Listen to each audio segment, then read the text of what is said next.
D'après vous, quels sont les secrets des couples qui restent épanouis sexuellement? Moi, je vais vous les dire, les secrets, d'après les études et d'après mon expérience. Et les deux derniers points sont pour moi parmi les plus importants. Bonjour tout le monde, bienvenue dans cette nouvelle vidéo, bienvenue sur Charles.co, votre chaîne santé.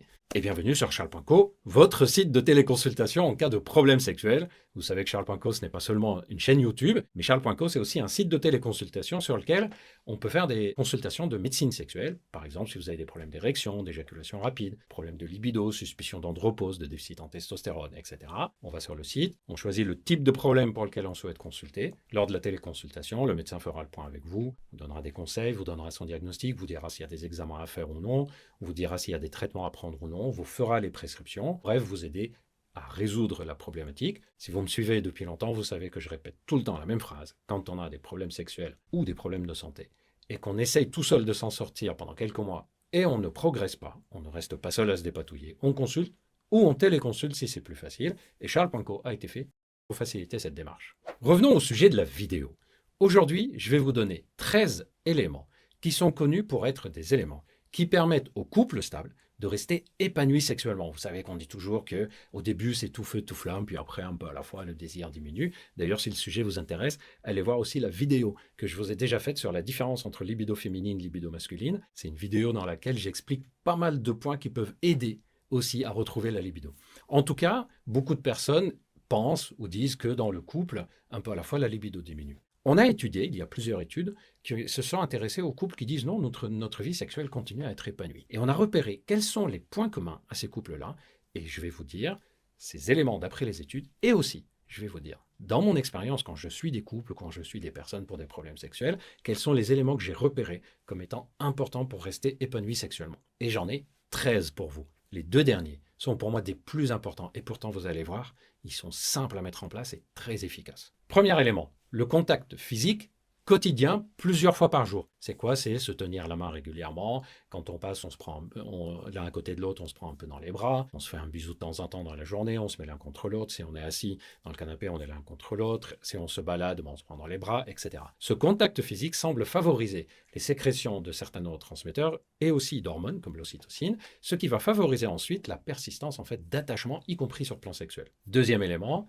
ce sont souvent des couples qui disent régulièrement leur affection ou leur attirance, c'est-à-dire dans la journée, ils vont dire qu'ils sont attachés l'un à l'autre, on va dire je t'aime aussi simplement, ou on va dire qu'on trouve l'autre beau ou belle. Mais on ne le dit pas pour faire l'amour, on le dit juste parce qu'on le ressent et on l'exprime à l'autre. Troisième point, hyper important celui-là, les deux, dans le couple, sont ouverts d'esprit sexuellement. Et attention, quand je dis ouverts d'esprit sexuellement, je ne suis pas en train de dire qu'ils sont prêts à essayer plein de choses. Non, ouvert d'esprit sexuellement, ça veut dire qu'il n'y a pas de jugement sur ce que feraient d'autres personnes. Soi-même, on peut essayer ou ne pas essayer, mais pas de jugement particulier si on n'essaye pas, ou pas de jugement par rapport à ceux qui essayent. Donc cette ouverture d'esprit sexuel contribue au fait de rester épanoui sexuellement avec le temps. Numéro 4, ce sont souvent des couples qui se parlent assez régulièrement, de temps en temps au moins, de ce qu'ils aiment ou de ce qu'ils n'aiment pas sur le plan sexuel, par exemple, lors d'une balade, d'un moment tranquille, d'un petit moment de câlin, etc. Je veux dire, en fait, la dernière fois, quand on a fait l'amour, moi, j'ai beaucoup aimé ça, ou « Ah, c'est bien qu'on ait essayé ça, mais moi, j'ai pas trop aimé », ou « Ah, j'aime bien, la dernière fois, tu m'as caressé de cette façon », ou « Tiens, tu te souviens,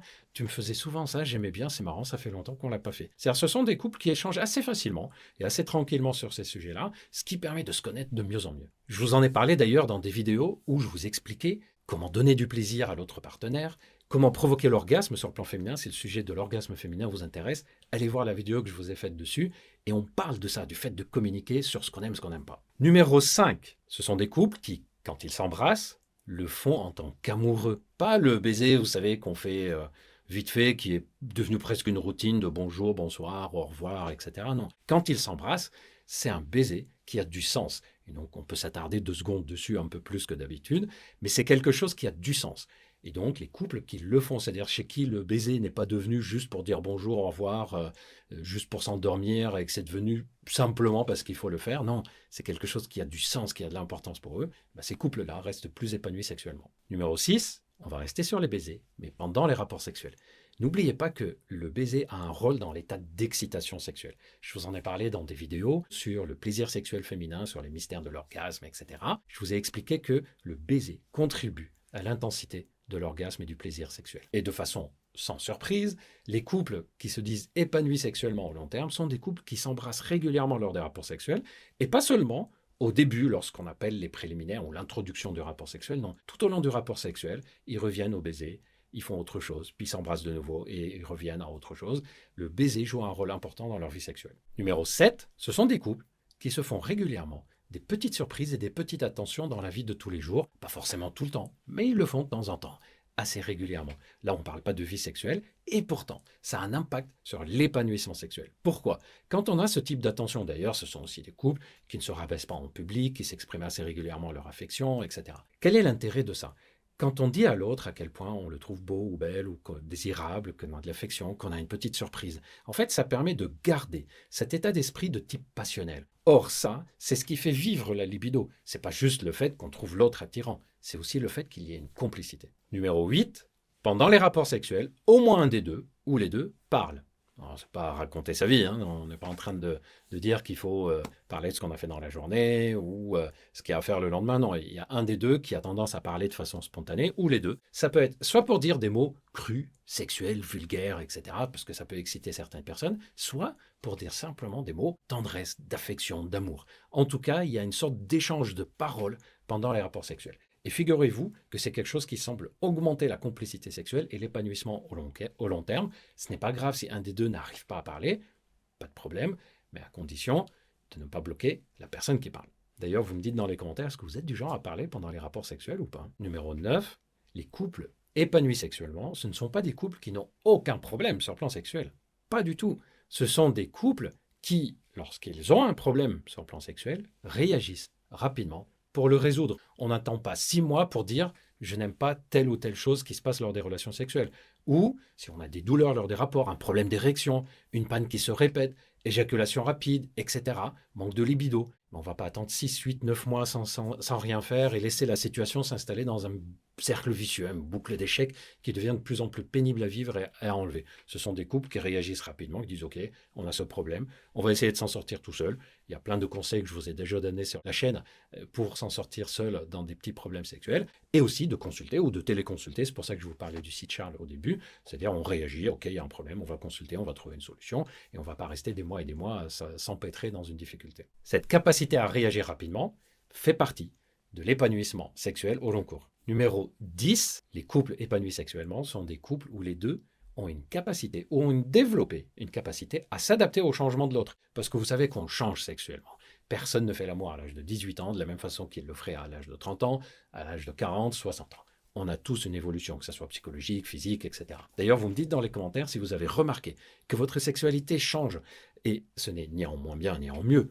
C'est simplement un changement, comme beaucoup de choses dans notre vie, ça évolue. Et bien, les couples épanouis sexuellement sont des couples où les deux personnes sont capables de s'adapter au changement de leur partenaire et non pas rester figés dans un truc. Numéro 11, puisqu'on parle de ne pas rester figé, ce sont des couples, les couples épanouis sexuellement, ce sont des couples qui n'ont pas de façon préfixée, préjugée de comment il faut faire l'amour, mais plutôt libre. Si vous me suivez depuis longtemps, vous savez que je répète souvent l'expression qu'il faut faire l'amour. Non pas comme un menu à la française, entrée, plat, dessert, mais comme un mezzé à la libanaise où on met tous les plats devant nous et on mange dans ce qu'on a envie. C'est-à-dire qu'il n'y a pas un programme à suivre, mais plutôt une liberté dans ce qu'on fait. Les couples épanouis sexuellement ont souvent cette liberté de changer la façon de faire l'amour d'une fois à une autre, et non pas on fait l'amour toujours de la même façon. Et on arrive aux deux derniers qui sont pour moi essentiels, peut-être les plus importants.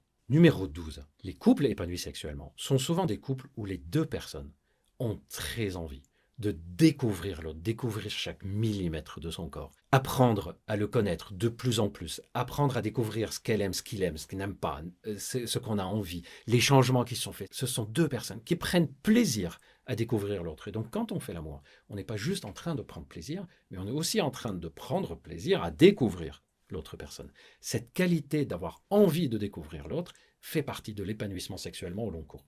Et j'arrive au 13e et dernier conseil, les couples qui ont une vie sexuelle épanouie, ce sont des couples qui savent prendre 3 types de temps. Vous me dites dans les commentaires si vous avez compris de quoi je parle quand je dis les 3 types de temps.